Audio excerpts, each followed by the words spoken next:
Welcome to the Destinations Podcast, live on site at the Elizabeth Hotel in beautiful Fort Collins, Colorado. The Elizabeth is a signature Marriott hotel, one of their autograph collection, and my absolute favorite. We are here in the Ram Suite today, and we're looking forward to bringing you an amazing story with three very unique individuals. Stay tuned.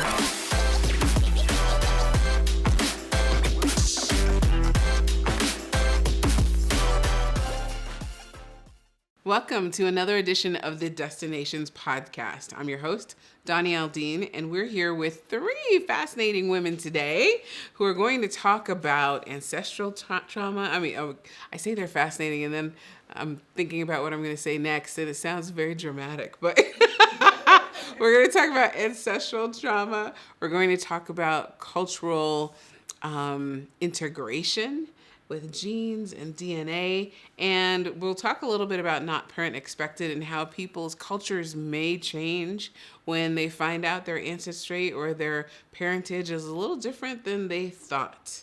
So, here we go. Hello.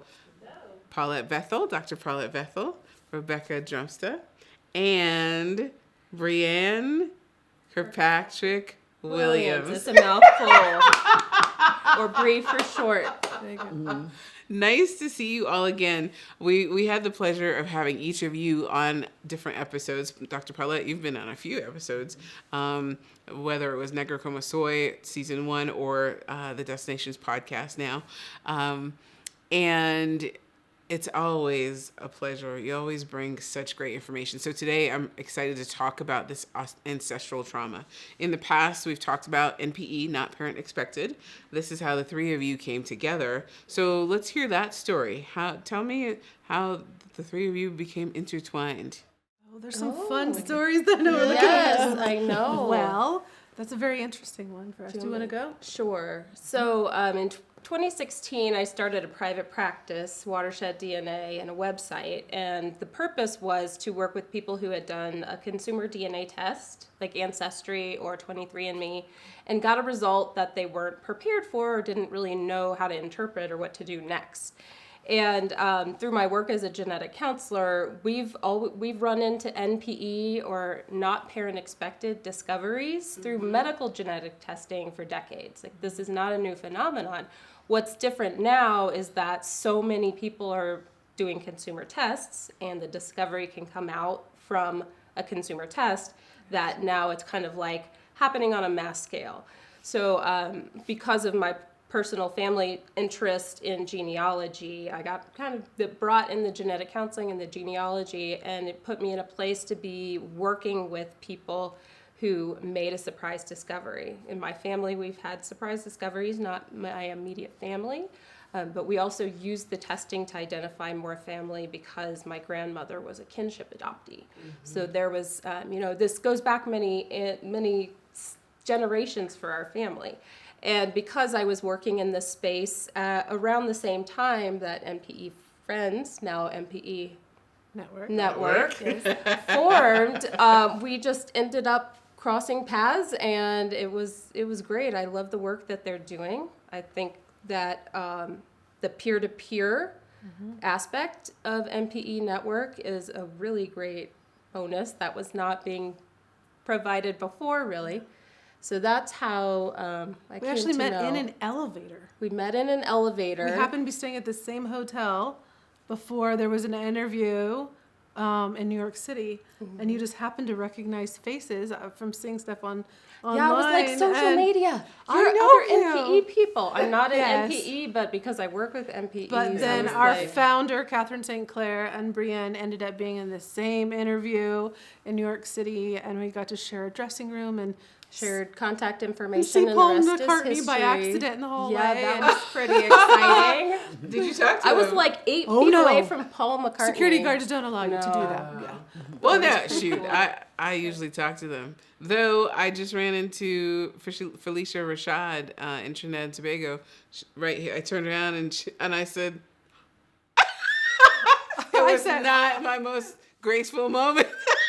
Might have been a little shrieking in the hallway when Paul McCartney walked by. So yeah, but that's kind of the first time we hung out together was with Paul McCartney and us. And then I met Paulette at an MPE Friends event, and so I've known you since 2019. So I love. Did the two of you meet on the Facebook group, the MPE Friends? What, the two of us? Yeah, well, no. No, we met at an NP event where we were both speakers, where the network hosted it. an NPE cruise. Okay. And we were both speakers, so that's how we met. Okay, great. Excellent. And she messaged me at 3:00 in the morning asking to speak at an event, and I see this resume, and I'm like, there's no way in the world there's somebody this qualified. And who's also an NP. And so, and then she came and spoke at our event, and then that's kind of like the rest is history now. Well, it's great. Well, the three of you together, this is a powerhouse moment, I think, especially for the NPE community. So, it's really interesting to hear the conversations, and you all were talking about ancestral trauma and generational effects that happen from these things, from DNA, from genetics, and how it's passed down. I shouldn't say from DNA or genetics. So let's talk a little bit about that. I know, Dr. Paulette, you talk about, I'll stop calling you Dr. Paulette. I can't help it. You talk about your descent, you are descended from. Oh, okay, so, and of course, I've done an article for Cultures on intergenerational transmission of trauma within my own family with the awareness. But as a descendant of the enslaved, having this awareness, both just sensing it before I started studying it, because there's now research that shows that trauma does pass down intergenerationally through all families.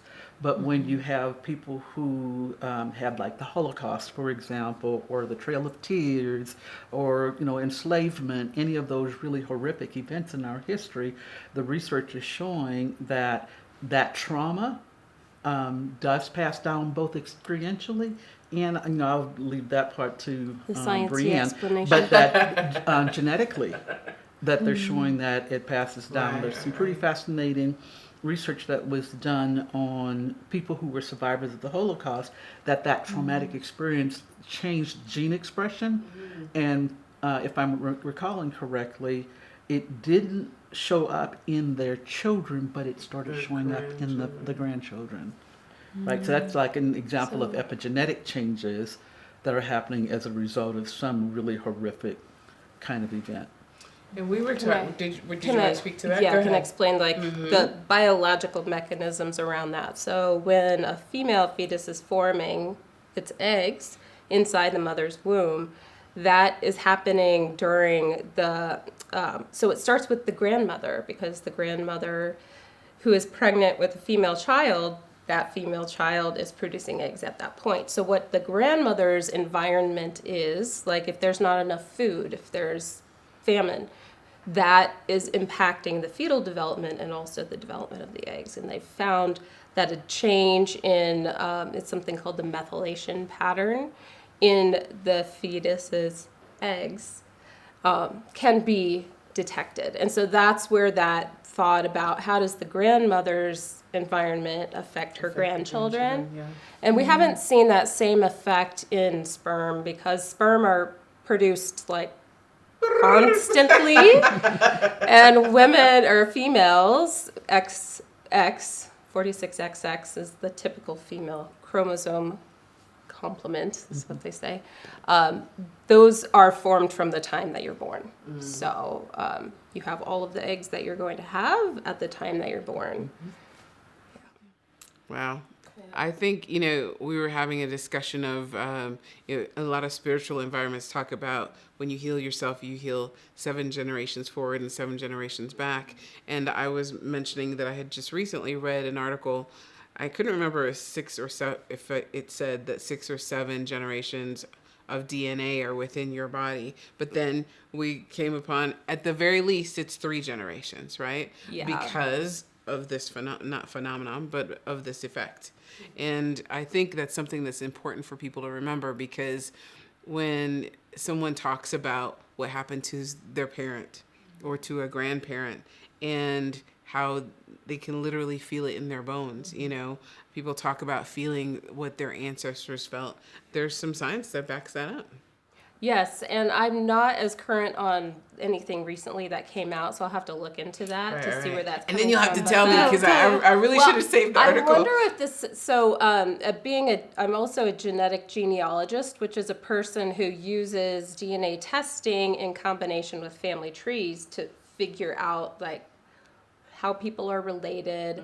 And if you look at someone's DNA match list, you can match someone out to like a 3rd to 4th cousin and out. And that's because when you're inheriting your DNA from your parents, you get 50% from your genetic father, 50% from your genetic mother, but each of your parents is a mixture of their parents. Okay. And it's random how the DNA, the size of chunks of DNA that pass down. And so you can trace chunks of DNA back pretty reliably, like 6 generations. Okay. But beyond that, it's you can't always identify all grandparents at that level and beyond. So it could be connected to some of the genetic genealogy data, but I'm interested because see what it is. I really wish I would have saved it now. Well, and so isn't it the father's side? If you have to see who a descendant is, you need the father's. I think I know what you're talking about. So the Y chromosome, we have 3 kinds of DNA. Okay. Well, technically 4. Okay. We have the numbered chromosomes, so they come in pairs 1 through 22. Okay. And all males and females have the same, they're called autosomes. And then you have the sex chromosomes. Most people are born with either X or Y, X and a Y, or X and X. There is some variation outside of that. So males with Klinefelter have XXY, so they have an extra chromosome. And then you have the mitochondrial DNA, which is outside of the nucleus, but you get that from your mother. So there's some kinds of DNA testing you can do where if you only look at the Y chromosome, you can trace back the male lineage, male to male to male to male, back to like ancient grandfather. If you only test the mitochondrial DNA, you're looking all the way back at ancient grandmother. Okay. So that's so for some of the testing of looking to figure out, are these males with the same last name from the same tribe or the same family tree? If you test their Y chromosomes and they match up, that can explain that last name has traveled down with the Y chromosome through the generations. Wow, that's quite amazing. Quite amazing. I know we also were talking about culturally what this looks like. So when someone finds out that they are an NPE or they have a not parent expected, and that person happens to be of a different ethnicity or a different race, what are some of the impacts that you've seen with that? I hear a lot of people say, I grew up thinking I was Irish, thinking I was Italian. We would go to Italy as a family, we do this and that. I took an at-home DNA test, and I'm Greek. And they go, I don't know what to do with this. Or you grow up as, I was Muslim, I was Christian, I was this. I take a DNA test, my whole family's Jewish. And so, again, every person's story is so unique, but there's this piece of, but I thought this was my family's faith. My heritage came through my faith this way. I thought my heritage was pasta, and I thought my heritage was, so the foods you like, the religious beliefs that you have, all of these things suddenly are being challenged from a DNA test. And you'll hear a lot of members of our community say, nothing's changed, but everything's changed. And I'm still me, but yet I don't feel like me anymore. And you have to process all of those things. And I think I've said it once before, but it was the identity you've been told, the identity you've been handed, the beliefs that you hold that you thought made up your identity. And instead of realizing that those are pieces that inform who we are, but it's not who you are. It's not who you are. Yeah, it's so funny. We spoke about family lore, right? And I found out I went to Ireland, I don't know, maybe 5 years ago. And what's interesting is I never really had an interest in going to Ireland. However, I love all things Irish. Like, I love Irish food, which my Irish friends are like, you like Irish food? Irish music, love yes. it, though. Irish music, love a good jig. I love a good fiddle. I love Irish dancing, all the things. I mean, just really get me going. And then on my Trinidadian side, come to find out, we have Irish and Scottish on the paternal and maternal great-grandparent side on both sides. So it would be interesting. I haven't taken a DNA test for this. I took one for health, but not for genealogy. It'd be interesting to see if it came up. But now I had a renewed interest because we were going to Ireland together, and I was like, whatever, we can go to Ireland. And she's like, wait, but you're Irish. I'm like, wait, what? Who said what are you talking about? Right? And so I went with a renewed look, and it made sense now. I mean, I hear a fiddle, and I just want to dance. There's still a piece of you that is connecting Yes. to that cultural sound. Yes. You're feeling it inside. And I felt it when I was there. It was very different. And I thought, wow, I wonder what it would have been like to find out after we went to Ireland, right? Because then I could make the connection. Well, I kind of did that because I went to Scotland, and Which I love as well. I'm supposed to be English, there's some English and German, and I go and I went to Scotland, and I never wanted to leave. I felt so connected to this, and I've always been. Scottish Chiefs was my favorite book in high school, and so I take a DNA test years later and find out. and I'm like 25% Scottish. Wow. And I was like, no, is it that simple? Like, is it really that simple? And I think it may be. Story too. Do you have an Ireland story? I mean, there's Irish, but we got around, I guess. I think my story is how comfortable I felt in China. Interesting. My team was struggling because the culture is so different from what they were accustomed to, yet I just fit right in. I was comfortable. I interacted That's with right, the in your staff. DNA. So how much? It's a small percentage, but But it you was have like, it. I think back and I go, is that why when I was in China, I was just like, It Just felt fit. like, Yeah. it felt like home. yeah. Yeah. You know? Yeah. And I did get offered a job, and my husband got offered a job In China. in China, and we gave a lot of thought to accepting going. those two positions. I absolutely love China, but we have Chinese in our family, so I just assumed that there must be some connection. I don't know, but yes, I feel the same way in China. But you were saying the Irish connection as well? Yes. So I knew from genealogy that my mother has done for decades that we have family tracing back to Ireland. And it was about when I did my DNA testing, which I'm a DNA test junkie, so I've kind of like done all of them. And they all Makes sense. showed Makes Irish sense. DNA, like not quite 50%, but close to it. Wow. And I had never been to Ireland before, but last summer I decided to take myself on a solo trip. Okay. And when I was in Ireland, I felt like I looked like the people around me for the first time. So even though I'm a white American, I felt like I looked like the Irish. And I also picked up that in the culture in Ireland, because they've been through so many, internal wars, and then also everything with the Troubles and, Irish and the Irish Catholic and the Protestant fighting. They've developed a culture where the word I remember learning is craic, and it's like a good time, a celebration. And they, as a culture, they've learned how to celebrate in the middle of really difficult times. Like even in the midst of all of the smart. fighting, That's and beautiful. they kept the music alive, they kept the food alive. And it was a lesson to me. I feel like we don't have that quite as much in our culture here. Like times are either good or bad. And when I was there, I felt like it was okay to be both. Yeah, because a lot of people have a hard time with the concept of wakes, I think, in the United States. I mean, I grew up with Wakes, but then we had a strong Irish influence in our culture and a strong African influence in our culture.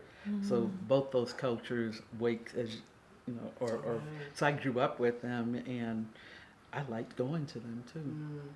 What's a nicer way to celebrate, I think, than being sad all the time that someone has passed? I see a thought here. I do. She was talking about the dancing and even celebrating through the pain. And as I learned more about trauma, I began to realize that movement is one of the ways that we release trauma from being stored inside our bodies. And so the world that I grew up in, I had been taught that certain movements were not appropriate for us. You know, that for women, for people with these specific religious beliefs, dancing wasn't appropriate. And so I started studying whether it was African cultures or dancing the jigs and all of these things. I started seeing different cultures have ways of releasing all of that trauma, the pain, the hurt, the frustration, the famine, the wars. They would still have celebrations where they could release all of that. And I began realizing in my very white American world that I'd been grown up in, we were holding on to all of that trauma and internalizing it. And it can show up through health issues, through mental health struggles in our relationships. And so that was one of the things that as I grew in my motherhood journey, that I learned was so important to face, again, this generational trauma we were talking about earlier, and include things for my child that were movement. That was being able to talk about things in a healthy way, not bottling them up. And so it was, here's my choice now to face my own generational traumas, the things that I've learned, the things that I've personally experienced, the things my grandmother has taught me, my aunts, all these people. I get to now take this and I get to be the good ancestor. I get to be the one that makes the choices that says this stops and here's the new patterns. Yes. You help to Break change the the family cycle. story. Right. Because in that intergenerational trauma, part of Yeah. it also is the stories that we pass down and the Yes. stories that we tell. So if we're Yeah. telling sad stories and we're not doing anything to release it, then it just continues. Yeah. Well, And somebody has to interesting. break the cycle. Break And the then Rebecca cycle, is saying yeah. she's Yes. choosing To to break break that It's the not easy. generational I'm going to cycle. tell you. So if you It's take a not DNA test or you find out your family history, whatever it is, sometimes it gets placed on you. Okay, you get to be the generational trauma or cycle breaker, and that's a very heavy responsibility. But as we were talking about at the beginning of our conversation, how genetically it can impact, so the patterns that I'm changing impact my child, which impacts any generations that come from there. And so it can continue, and that becomes that legacy of handing down. And we have so much more access to mental health supports now than ever. And it's okay to talk about it too. Yes. I feel like it's some Yeah. of the stigma around family secrets, like hush hush, no Yes. one's allowed to talk about it. If you bring it up, you're the troublemaker, you're the Yes. problem. And when we talk about it, first in a group where it feels safe, Yes.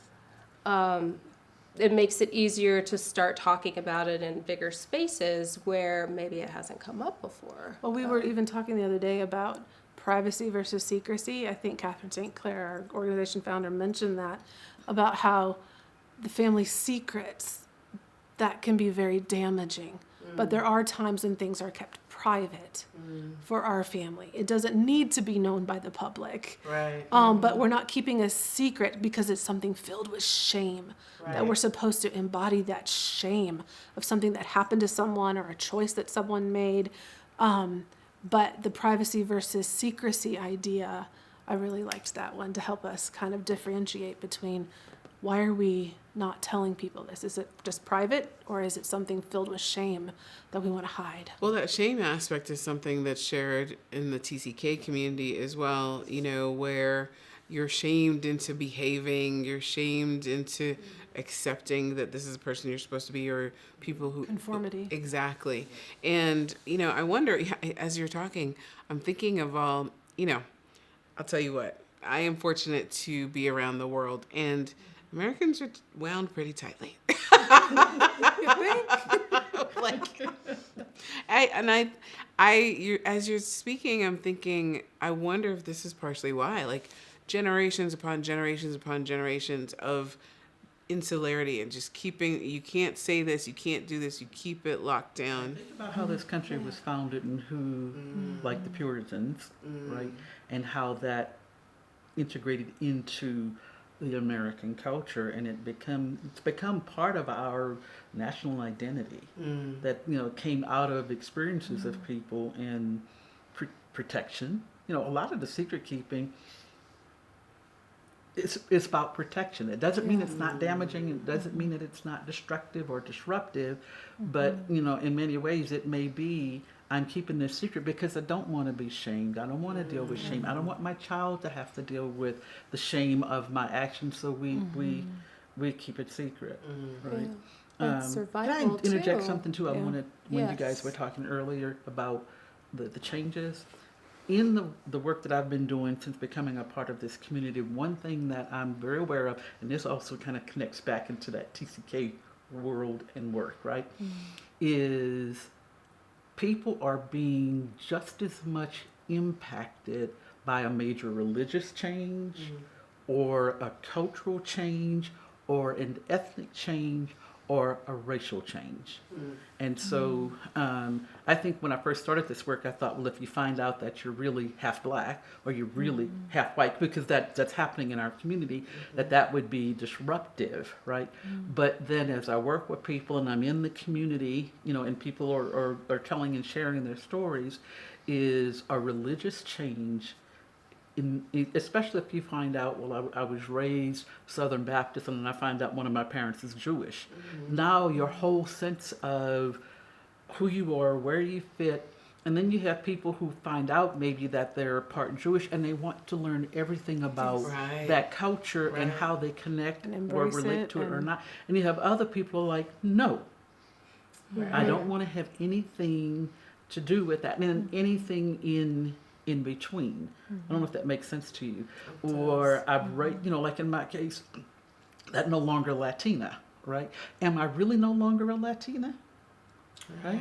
You know, there's going to be parts of that part of me that I'm going to continue to hold on to and embrace by my choice. Well, and you've been nurtured by that for so long as well. So, you know, there are pieces of it I'm not going to let go. I like how you said my choice. My choice, and right? that's part of it, is now that we have the whole story. The whole story. You get to make those decisions for yourself.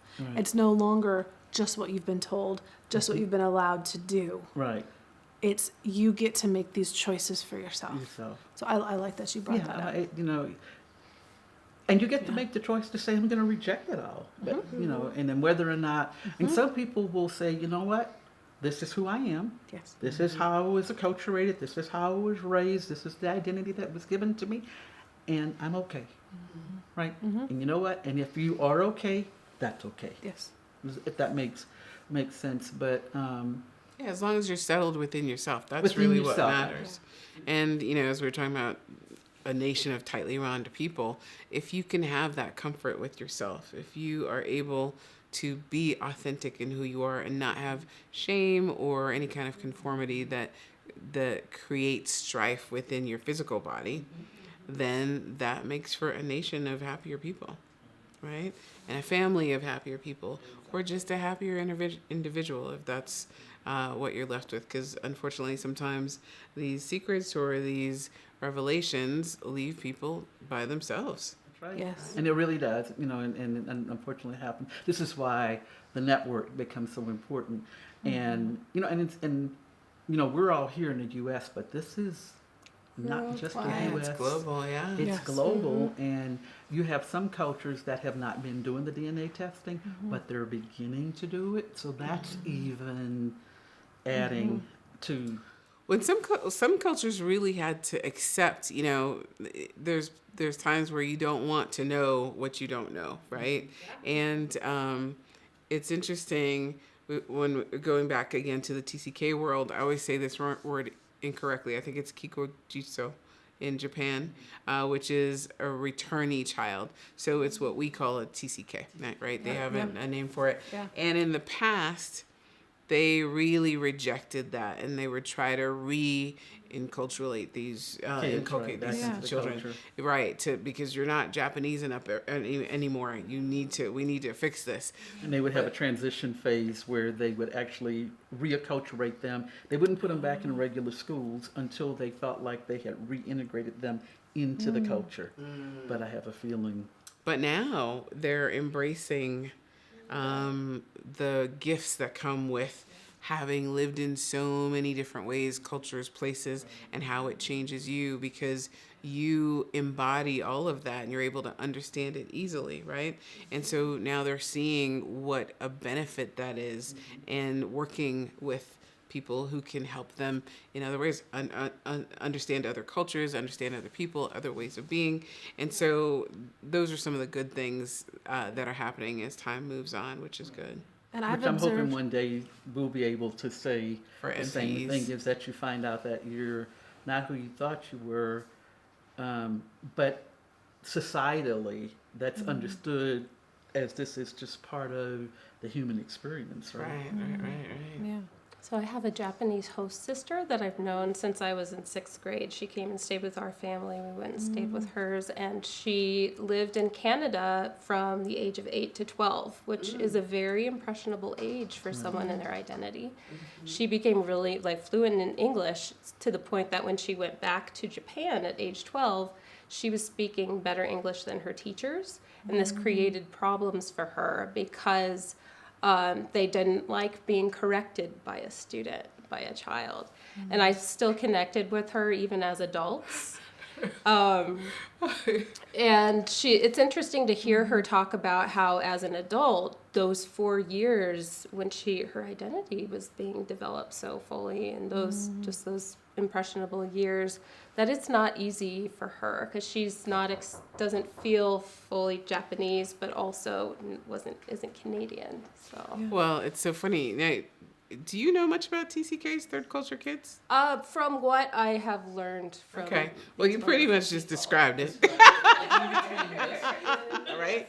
And as you're saying all the things, I mean, during your developmental years, and it sounds like she was an educational TCK because she came to live with your family as an exchange student, correct? Yes, Okay. but the 4 years when she was in Canada, her whole family moved there for her Okay. dad's work and then back. I mean, Yeah. literally, you just said You just That's a described T. the TCK. Yeah. So everything about her, yeah, she absolutely is a TCK, and those are some of the ramifications. But yeah, a lot of people don't like being correct. It's so funny learning Spanish now, and I'm not 100% fluent, but people who are fluent and have been speaking it their whole lives, they'll correct me and say, "It's this way." I'm like, "No, it's not."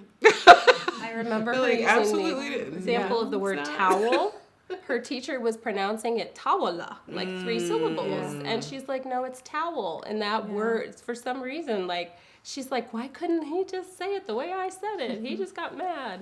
It would be great if a teacher would be like, "Oh wow, I can learn from this person," and Right. just It accept was a that, teachable, right? learnable moment Yes, for me. for the Yeah. teacher as well. Nice. Well, I was going to add kind of how each culture manages those differences differently. Like we were just talking about with Japan. I'm noticing how cultures are handling the NPE experience differently. And there are laws. Unless this has changed in the last couple of years, it's actually illegal in Israel to take a DNA test. In It's- France, too. In France. Okay, there you go. Really? In Israel, I know from someone who lived there that it is also part of their religious laws to protect To protect. the women and the children and the generations. You can go to another country. There's still, medical doctor ordered testing and stuff, but not the at-home, over-the-counter tests. Some counties or some areas within countries have made them illegal. There's some, I've even heard, and you may speak to this one, certain tribes or certain groups of people that don't allow their DNA to be tested against. And so even within cultures, within different countries, within whatever, how they view DNA testing, and then the results of the DNA testing, it is managed differently. And in our Facebook community, we represent over 40 countries. Right. And so there's all these perspectives, and then you hear the stories. Some of them we say, oh, that's not how it is in America. Oh, that would be hard for a woman who, found this out. And others were like, they what? Because the laws are different. The views are different. And so that has been part of us learning to navigate too, is not only are we navigating this unexpected discovery about your parentage, but then there may be the cultural differences, yes. the legal or religious differences based on where you live. Right. Now, you said why you think Israel does that. Why does France not allow testing? It's a cultural thing because it could disrupt the family if the mother's secret comes out. So Now, I keep hearing mother's secret. Perhaps it's not the mother's secret. It may have happened to the mother, but this is actually sometimes someone else's secret that the mother has to deal with, right? Go ahead. I was going to say, in some cases, you have both parents that have colluded together to keep the secret. Not always, but there are times when the birth certificate father, as we make references to the BCF, is aware that he is not the biological father, but he's going along with supporting his wife. What is it that happened with the actress Carrie Williams? Carrie Washington, as Washington. you recall in her story, found out she was donor conceived, and the way hers came out is she had been invited to be on finding your roots. Finding Your Roots. Right. And her parents went to him and said is the she doesn't time. know, and he ended up saying it's far better for her to find this out from Absolutely. you Yes. While you're still alive. Yes. than other ways of finding out. So that's how she found out. Yes. And the first time that I heard her share her story, it's like she understands, she gets it. She didn't use my terminology of identity disruption, but she was certainly describing identity disruption and that feeling of there was always this sense that something was off, but she could never put her fingers on it. Which, that was mine. I could never put my finger on what was off. I just knew something Was wrong. something was off. And you hear that a lot also.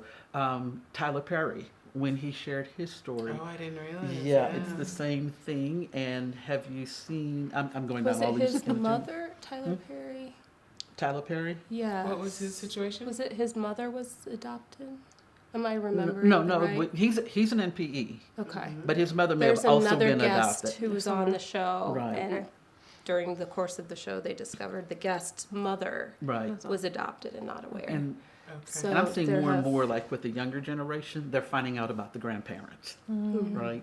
And so, and a different kind of viewing of the situation too. If you haven't seen the YouTube of Kirk Franklin, the famous gospel singer, very, and his was being filmed in real time, and so you get to see. He found out on camera? On camera, he was. They were doing a video, and he got the call. There's a whole story with it. You have to watch the video. Yeah. But what ends up happening is the camera is rolling as he gets the confirmation that he's an NPE, and he really captures All the emotions. that moment, that life quake moment. For Right. shockwave. That Yeah. shockwave, that life quake moment when you see him and he's in disbelief, even though he's aware that's why he took the test. Right. It's because rumors started happening.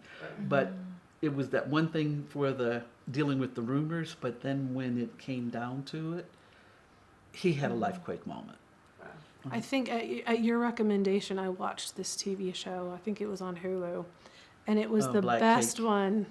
Yes, Oh, yeah. it's the I best still haven't seen it. representation I've seen of what this is like, what it does to an individual, and what the family experiences when there are family secrets that have been kept and then are revealed, and how it impacts people. And yes, there is an NPE story in there, but if you're wanting to know, like, how does this look and feel to a family, that's the best illustration that I've seen. And it can be pretty difficult for some people to watch depending on their stories. But if you're just curious about how does this actually impact somebody's mental health, their life, their families, Black Cake is wonderful. Wow. Excellent. Excellent. Well, always enlightening. Thank you so much. Where can people go to get help? So if you're feeling off, do you all recommend, if someone's having that feeling of being off, do you recommend that they take a test or just leave it alone? I've not done that because feeling off could be for a number of reasons. And then most of the time when people come to me, they've made the discovery, right? And I'm working with them to help them to make adaptations, adjust, grieve, process, negotiate their new identity. I would say you have to be informed first.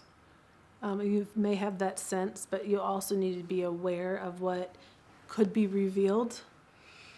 So having education, like listening to podcasts like this one, reading up on some materials online, reading other people's stories so that you can make an informed decision. Because you don't know. You could be like me and take an at-home DNA test, and all it tells you is you're as white can be, and there's no surprises. Or it can be like my aunt and all of our community and Paulette, and suddenly your world is shattered with that life quake moment. Right. And then the other piece too, like she was saying, where you can discover you're as white could be. It may be that they don't have the moment where I'm going, what do you mean 0% Indigenous or Native American ancestry? Yeah. So you might miss it. Yeah. But then later on, you get contacted by someone that says, according to Ancestry, DNA or 23andMe or any number of the ones out there, according to this, we're half siblings. And isn't it true that they're still adding more data the more people test? The more people that do it. So sometimes your percentages the and stuff can updates, change. The ethnicity As we're estimates doing are it. updated. So I don't know if you're familiar with the company that's African American Ancestry DNA. Oh, yes. That group, because they have the largest African database of all. They're a small company, but they have the largest African database. They can give you more details than if you're of African descent. Okay. They can give you more details than any of the well-known DNA tests because of the numbers of the database that Brianne talks about. Right? Yeah. So I'll say that your first DNA test is like the start of a journey, and you don't really know what you're going to find out. But in You say you're working, first, like people do multiple. well, they're all different. You get They're all different. Yeah. They have their own databases. Depending on what What's in their company database. test, Right. what you get back is So slightly different. not African American ancestry. I haven't taken that one, but for Ancestry DNA, right? That let me know there was a problem. 23andMe helped me find my sibling. Different people taking the different tests. Yeah. So with Ancestry DNA, for example, I figured out who I am not. Taking 23andMe helped me to know, in some probability, who I was. Right? Because of... I will say that in speaking with a lot of NPEs, I've asked, do you regret doing the test? And I cannot remember any person saying yes. They all say, well, no, I'm glad I know the truth. Yeah. Right. It's still hard. The truth matters. It does have implications for your health and your children if you have them, and your connections to other people in the world around you.